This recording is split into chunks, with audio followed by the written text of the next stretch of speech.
Thank you very much, Mr. President. Ladies and gentlemen, good evening. Assalamu alaikum. Lovely to see you all here tonight. We are having a very entertaining night, are we not, with some very interesting things being said from the other side of the house tonight.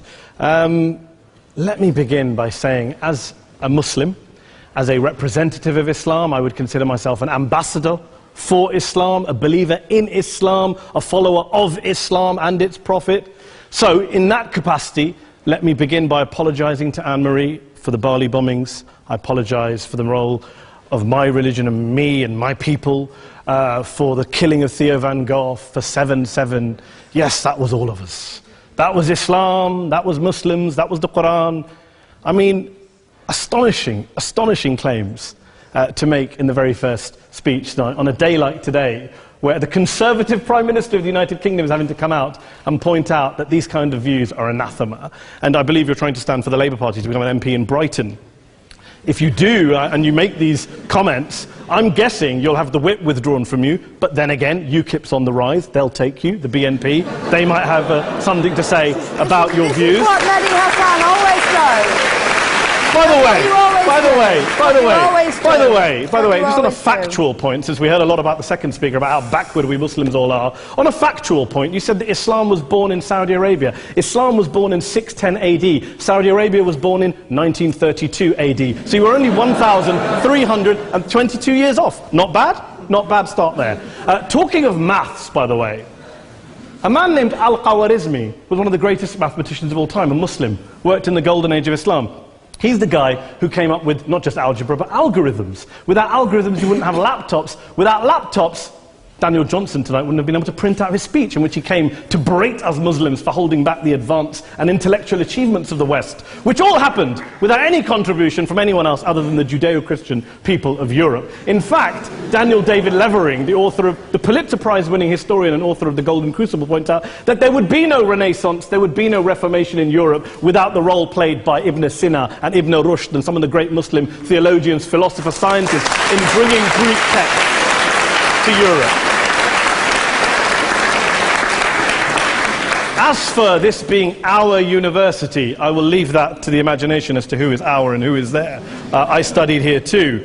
An astonishing set of speeches so far making this case tonight. A mixture of just cherry-picked quotes, facts and figures, self-serving, selective, a farrago of distortions, misrepresentations, misinterpretations, misquotations. Daniel talked about my article in the New Statesman, which got me a lot of flack, where I talked about the anti-Semitism that is prevalent in some parts of the Muslim community, which indeed it is. Of course, I didn't say in that piece that it was caused by the religion of Islam. In fact, modern anti-Semitism in the Middle East was imported from, finish the sentence, Christian, Judeo-Christian Europe, where I believe some certainly bad things happened to the Jewish people. In fact, Tom Friedman, Jewish-American columnist in the New York Times, told me in this very chamber last week that he believed, had Muslims been running Europe in the 1940s, 6 million extra Jews would still be alive today. So I'm not going to take lessons in anti-Semitism from someone who's here to defend the Judeo-Christian values of a continent that murdered 6 million Jews. Moving swiftly on. Yes. Absolutely. Well, I'm about to make that point. No, I'm about to make that point. You're right. I agree with you. I agree with you 110%. That is my point. I don't think Europe is evil or bad. I'm a very proud European. I don't want to judge Europe on that basis, but if we're going to play this gutter game where we pull out the Bali bombing and we pull out examples of anti-Semitism in the Islamic community, then of course I'm going to come back and say, well, hold on. I mean, look, let's be very clear. Daniel here was a last-minute replacement for Douglas Murray, who had to pull out. And Douglas and I have a well-documented differences, but to be fair to Douglas, as to be fair to Anne-Marie and to Peter, atheists.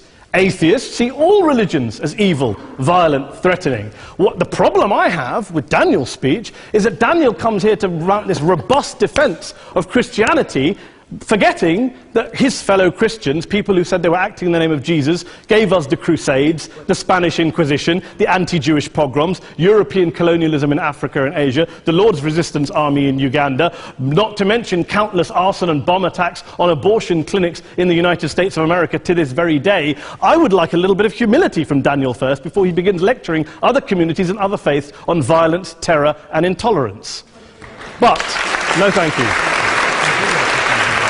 Some water. But I would say this, to address the gentleman's very valid point here, I'm not going to play that game. I don't actually believe that Christianity is a religion of violence and hate because of what the LRA does in Uganda or what Crusaders did to Jews and Muslims in Jerusalem when they took back the city in the 12th or 13th or whatever century it was.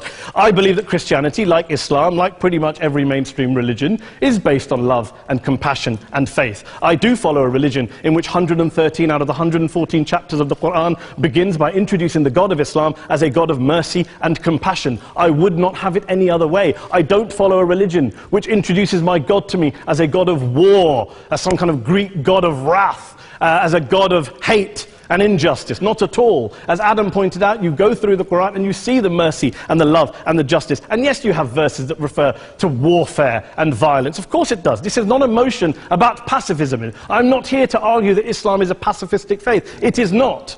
Islam allows military action, violence in certain limited contexts. And yes, a minority of Muslims do take it out of that context. But is it religious? We talked about Woolwich. Daniel and Anne-Marie have suggested that it's definitely religion that's behind all of this. Well, actually, what I find so amusing tonight is we're having a debate about Islam. And the opposition tonight have come forward. We have a graduate in law, a graduate in modern history, a graduate in chemistry. And, you know, I admire all of their intellects and their abilities, but we don't have anyone who's actually an expert on Islam, a scholar of Islam, a historian of Islam, a speaker of Arabic, even a terrorism expert or a security expert or a pollster, let alone to talk about what Muslims believe or think. Instead, we have people coming here, putting forward these views, putting forward these sweeping opinions. Listen to Professor Robert Pape of the University of Chicago, one of America's leading terrorism experts, who, unlike our esteemed opposition tonight, studied every single case of suicide terrorism between 1980 and 2005, 315 cases in total. And he concluded, and I quote, "There is little connection between suicide terrorism and Islamic fundamentalism or any of the world's religions. Rather, what nearly all suicide terrorist attacks have in common is a specific secular and strategic goal to compel modern democracies to withdraw military forces from territory that the terrorists consider to be their homeland." And the irony is, when we talk about terrorism, the irony is that the opposition and the Muslim terrorists, the Al-Qaeda types, actually have one thing in common. Because they both believe that Islam is a warlike, violent religion. They both agree on that. They have everything in common. Osama bin Laden would be nodding along to everything he's heard tonight from the opposition side. He agrees with them. The problem is that mainstream Muslims don't. The majority of Muslims around the world don't. In fact, a gentleman here started quoting all sorts of polls. Gallup carried out the biggest poll of Muslims around the world, of 50,000 Muslims in 35 countries. 93% of Muslims rejected 9/11 and suicide attacks. And of the 7% who didn't, they all, when polled and focus grouped, cited political reasons for their support for violence, not religious reasons. And as for Islamic scholars and what they say, well, Daniel talks about our University of Oxford. We'll go down to Oxford Centre for Islamic Studies, get hold of a man named Sheikh Afifi al-Akiti, who is a massively well-credentialed and well-respected Islamic scholar, who has studied across the world, who in the days after 7/7 published a fatwa denouncing terrorism in the name of Islam, calling for the protection of all non-combatants at all times, and describing suicide bombings as an innovation with no basis in Islamic law. Go and listen to Sheikh Tahir al-Qadri, one of Pakistan's most famous Islamic scholars, who published a 600-page fatwa condemning the killing of all innocents and all suicide bombings unconditionally without any ifs or buts. There's nothing new here. This is mainstream Islam, mainstream scholarship, which has said this for years. You don't go out and kill people willy-nilly in the high street or anywhere else, on a bus or a mall, based on verses of the Quran that you cherry-pick without any context, any understanding, any interpretation, or any commentary. Point of information. Please. Well, it doesn't happen apparently. I didn't say it doesn't happen at all. I never said it didn't happen. I don't blame Islam. Yes, it's a very good point. And a lot of us are campaigning against that. And we're campaigning against it in the name of Islam. We're campaigning against it in the name of various interpretations of Islam. Anne-Marie comes and scares us with her talk of Sharia law. I would like to see the book of Sharia law. It doesn't exist. People argue over what Sharia law is. And you empower the extremists by saying there is only one version. You empower them all. I don't believe you took any interruptions, Anne-Marie, so I think you should stay there for a moment. Several countries. Here's what we're dealing with. Here's what we're dealing with. We are dealing, I took your point, I took your point. Here we are dealing with a 1400-year-old global religion followed by 1.6 billion people in every corner of the world, a quarter of humanity, of all backgrounds, cultures, ethnicities, and yet the opposition tonight wants to generalize, stereotype, smear in order to desperately win this debate. And here's my question, if we're going to generalize and smear.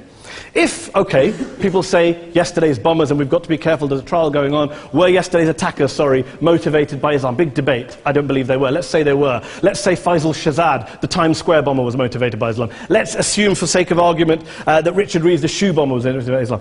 If Islam is responsible for these killings, if Islam is what is motivating these people, and Islam is therefore not a religion of peace, a religion of war, then ask yourself this question: why aren't the rest of us doing it?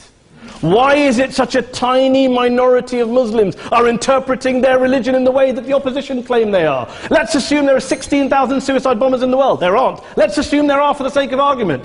That's 0.001% of the Muslim population globally. What about the other 99.99% of Muslims who the opposition tonight either ignore or smear? The reality is that the rest of us aren't blowing ourselves up tonight. The reality is that the opposition came here tonight not worried about the fact that me and Adam might pull open our jackets and blow ourselves up tonight because we're followers of a warlike warrior religion which wants to take over Europe and Daniel's university. The issue is this. The issue is this.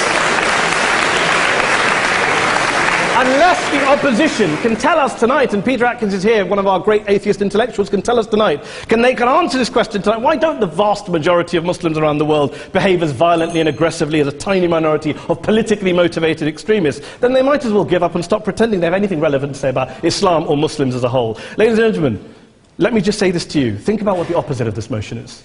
If you vote no tonight, think about what you're saying the opposite of this motion is. That Islam isn't a religion of peace, it's a religion of war, of violence, of terror, of aggression. That the people who follow Islam, me, my wife, my retired parents, my 6-year-old child, that 1.8 million of your fellow British residents and citizens, that 1.6 billion people across the world, your fellow human beings, are all followers, promoters, believers in a religion of violence. Do you really think that? Do you really believe that to be the case? They say that in the Oxford Union, the most famous debate was in 1933, when Adolf Hitler looked out for the result of the King and Country motion, where they voted against fighting for King and Country, and Hitler was listening out for the result. Well, tonight, 80 years on, there are two groups of people around the world who I would argue are waiting for the result of tonight's vote. There are the millions of peaceful, non-violent, law-abiding Muslims both in the UK, Europe, Asia, Africa and beyond, who see Islam as the source of their identity, as a source of spiritual fulfillment, of hope, of solace. And there are the phobes, the haters, the bigots out there who want to push the clash of civilizations, who want to divide all of us into them and us and ours and their. Ladies and gentlemen, I urge you all not to fuel the arguments of the phobes and bigots. Don't legitimize their divisions. Don't legitimize their hate. Trust those Muslims who you know, who you've met, who you hear, who don't believe in violence, who do want you to hear the peaceful message of the Quran as they believe it to be taught to the majority of Muslims, the Islam of peace and compassion and mercy, the Islam of the Quran, not of Al-Qaeda. Ladies and gentlemen, I beg to propose this motion to the House. I urge you to vote yes tonight. Thank you very much for your time.